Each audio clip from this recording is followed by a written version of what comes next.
कपटी कायर कुमति कुजाति लोक वेद बाहर सब भांति।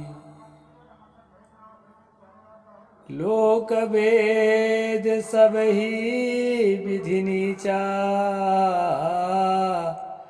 जासु छाँव छुई ले सींचा। नमस्कार दोस्तों, मैं अविनाश दास रेशनल कबीर यूट्यूब चैनल में आप सबका हार्दिक स्वागत करता हूं।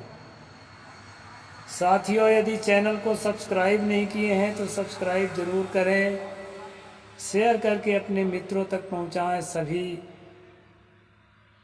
साथियों तक सभी ग्रुपों में पहुंचाएं। बेल आइकन को प्रेस करें, ऑल नोटिफिकेशन ऑन रखें ताकि हर नया अपडेट आप तक पहुंच सके। लाइक और कमेंट जरूर करें दोस्तों।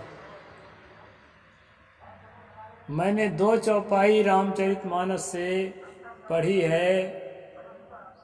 ये चौपाई उस वक्त की है दोस्तों जब वनवास के समय में श्री राम केवट से मिलते हैं। केवट से उनका मिलना बड़ा ही करुण, बड़ा ही रसिक है।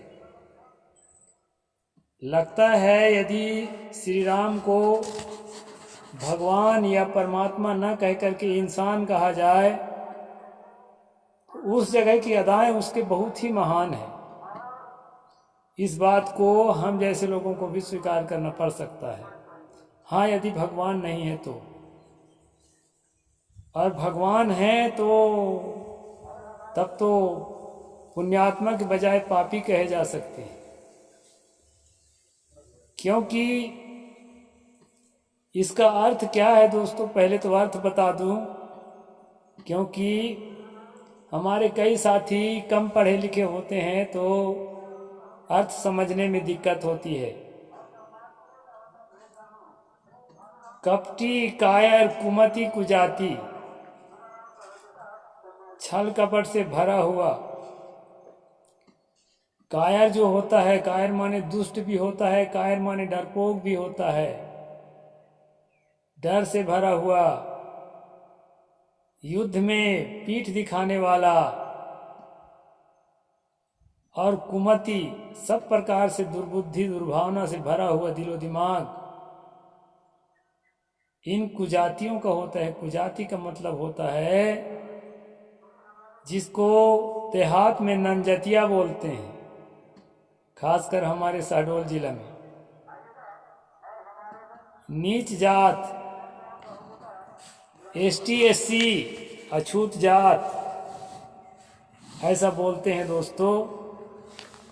तो यहाँ पर अपने आप को स्वयं ही कह रहा है निषाद कि हे प्रभु राम, मैं कपटी हूँ, मैं कायर हूँ, मैं नीच जाति का आदमी हूँ और मैं दुर्बुद्धियों से भरा हुआ। अब सवाल होता है कि हो सकता है उनको ऐसा महसूस होता रहा हो, इसलिए ऐसा कहते हैं। लेकिन साथियों, दूसरे लाइन में एकदम साफ हो जाता है कि वो ऐसा क्यों कहते हैं। लोग वेद बाहिर सब भांति, दुनिया के लोग मुझे बाहर कर दिए हैं। शहर के दक्षिण दिशा में झुग्गी बना के रहने के लिए विवश कर दिए हैं। लोक के मतलब दुनिया वाले, और वेद का मतलब होता है धर्मशास्त्रों की जड़, 4 वेद और वेद के अनुसार चलने वाली अन्य किताबें, स्मृतियाँ, मनुस्मृति आदि। तो स्मृतियाँ और वेद ये सभी ने मुझे बाहर कर दिया है। संसार के लोगों ने मुझे बाहर कर दिया है और वेद और स्मृतियों ने भी मुझे बाहर कर दिया है। मैं इसलिए हिम्मत करके यह कह सकता हूँ कि राम यदि भगवान है तो सचमुच वह पुण्यात्मा नहीं बल्कि पाप आत्मा ही कहा जाएगा।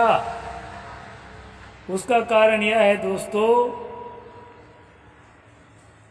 श्रुति स्मृतिर्ममय वाज्ञा यस्ताम उल्लंघ्य वर्तते आज्ञा छेदी मम द्रोही मद भक्तोपि न वैष्णवः। ये भगवान का वचन है कि ये श्रुतियाँ अर्थात ये वेद वेदांग और ये स्मृतियाँ मनुस्मृति पराशर स्मृति व्यास स्मृति आपस्तंभ स्मृति बहुत सारी स्मृतियाँ और ऋग्वेद यजुर्वेद सामवेद अथर्ववेद ये चारों वेद और 6 वेदांग 6 धर्मशास्त्र 6 वैदिक शास्त्र ये सारी किताबें क्या है परमात्मा बोलता है ये मेरी ही आज्ञा है। तो यहाँ पर निषाद ने कहा वेद की आज्ञा है कि मैं बाहर रखा जाऊं। लोक वेद बाहर सब भांति लोक वेद सब भांति नीचा जासु छाँव छुई ले छींचा। वेद से भी मैं जो है नीच हूँ वेद के कथनानुसार और संसार वालों के कथनानुसार भी मैं नीच हूँ। प्रभु जी मेरे छाँव को भी छू जाते हैं तो लोग अपने शरीर में पानी छिड़क कर अपने आप को पवित्र करते हैं, गंगा जल छिड़क कर। इस बात को राम से शेयर करते हैं निषाद। साथियों निषादों को अंत्यज या अछूत माना जाता था। वर्तमान के कैटेगरी में ओबीसी कैटेगरी में निषाद जाति है तो उससे आपको लगता होगा कि ये जो है अछूत से थोड़ा ऊंचा वाला शूद्र रहा हो, लेकिन बहुत सारी ओबीसी कैटेगरी की जातियां जो है पहले अछूत में ही उनकी गिनती होती थी, जैसा कि तेली जाति, धोबी जाति, बढ़ई जाति, कुम्हार जाति और निषाद जाति ये सब जो है अछूत कैटेगरी की जातियां वेद शास्त्रों में वर्णन है। जैसा कि यहाँ पर निषाद ने अपने लिए श्री राम से बताया है। स्वपच सबर खस जवन जड़ पामर कोल की रात राम कहत पावन परम होत भुवन विख्यात। यहाँ पर जो है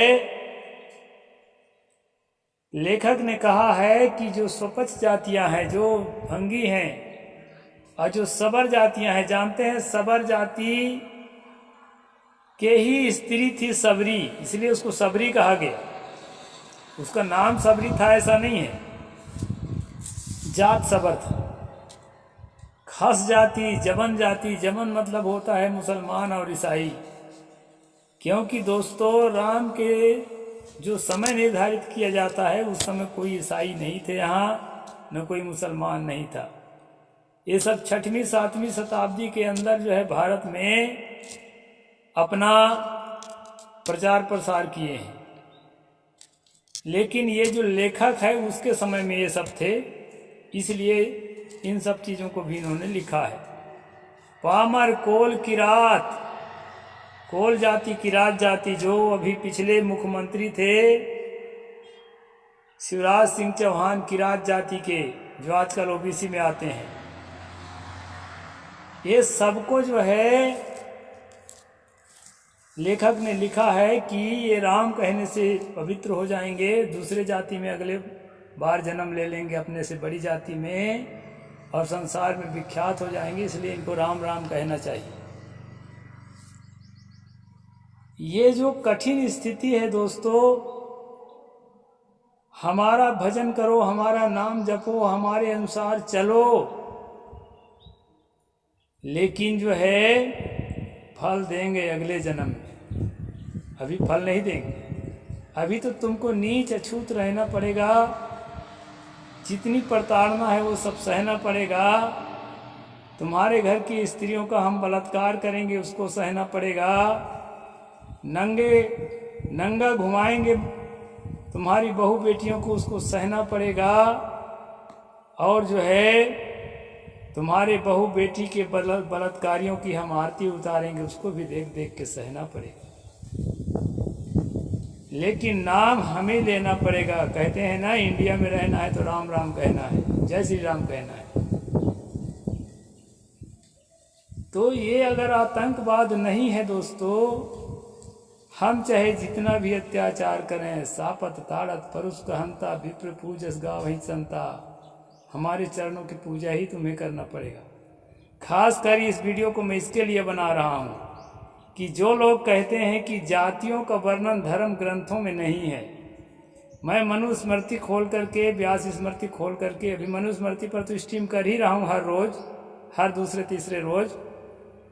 मैं व्यास स्मृति पर, आसर स्मृति पर भी करूँगा, ताकि आँख खोल कर देख लें कि धर्म ग्रंथों में जातियों का, लोहार का, कुम्हार का, तेली का, कलार का स्पष्ट नाम ले ले करके उनकी कैटेगरी बताई गई है, काम बताया गया है कि वो इस काबिल है।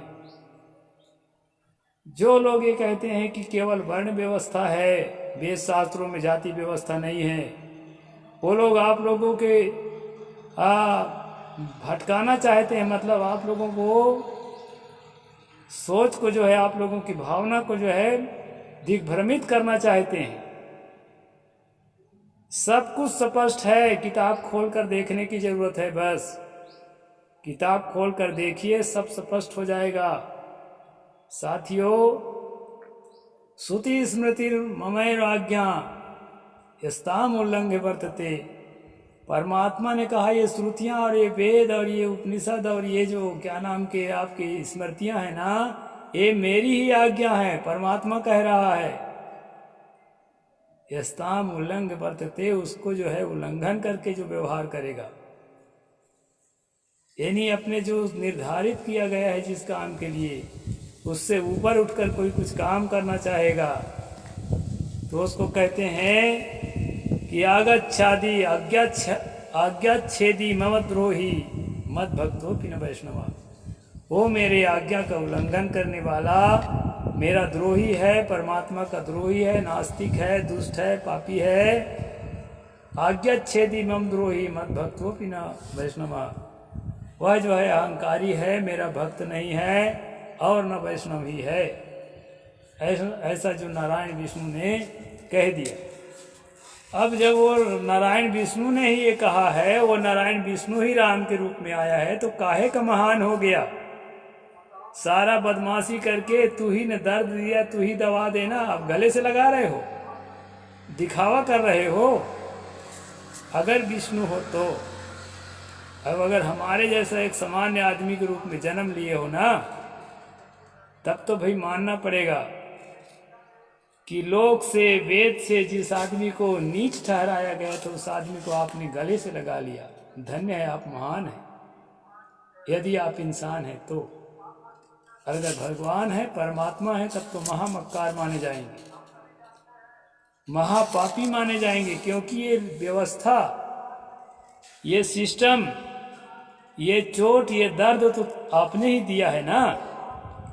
अब दिखावा करने से क्या होगा, पश्चाताप करने से क्या होगा कि आओ मैं तुम्हें गले से लगा रहा हूं, दुनिया वाले नहीं लगाते तो नहीं लगाते।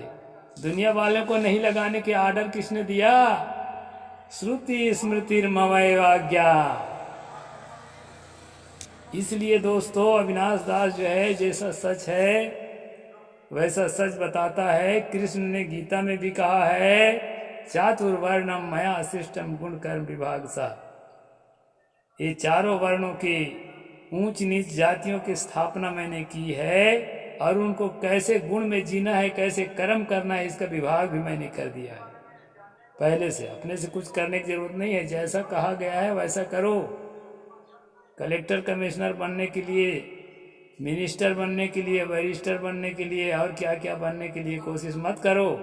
तेली हो तो तेल पेरो, कुर्मी हो तो हल जो तो ट्रैक्टर चलाओ। अब हल के जमाना नहीं है, नागर नहीं जोतना पड़ेगा। और जो है मौर्य कुशवाहा हो तो सब्जी उगाकर लाओ बढ़िया हरा हरा। चमार हो तो मरे पशु उठाओ, और भंगी हो तो हमारे घर के कचरा और हमारे बच्चों के और हमारे शौचालय की टट्टी का टोकरी उठाओ। ये व्यवस्था परमात्मा ने, भगवान ने वेदों के माध्यम से दिया, स्मृतियों के माध्यम से दिया, और आज ये कहने को तैयार हैं कि ये सामाजिक बुराई है, ये धार्मिक बुराई नहीं है। सामाजिक बुराई तो सब जगह पैदा हो जाती है। पश्चिमी देशों में काले गोरे का भेद पैदा हो गया था, वो सामाजिक बुराई है। मुसलमानों में भेद है, ईसाइयों में भेद है। ये जो बात कही जाती है दोस्तों, हम मानते हैं कि भेदभाव है, लेकिन धार्मिक ग्रंथों में जस्टिफाई नहीं किया गया है। जैसा कि आपके धार्मिक ग्रंथ ही इसका उद्घोष कर रहे हैं कि ये व्यवस्था सही है, धार्मिक है, परमात्मा की देन है। ऐसा परमात्मा के नाम से दुनिया का कोई भी धर्म नहीं चलाता है भेदभाव को।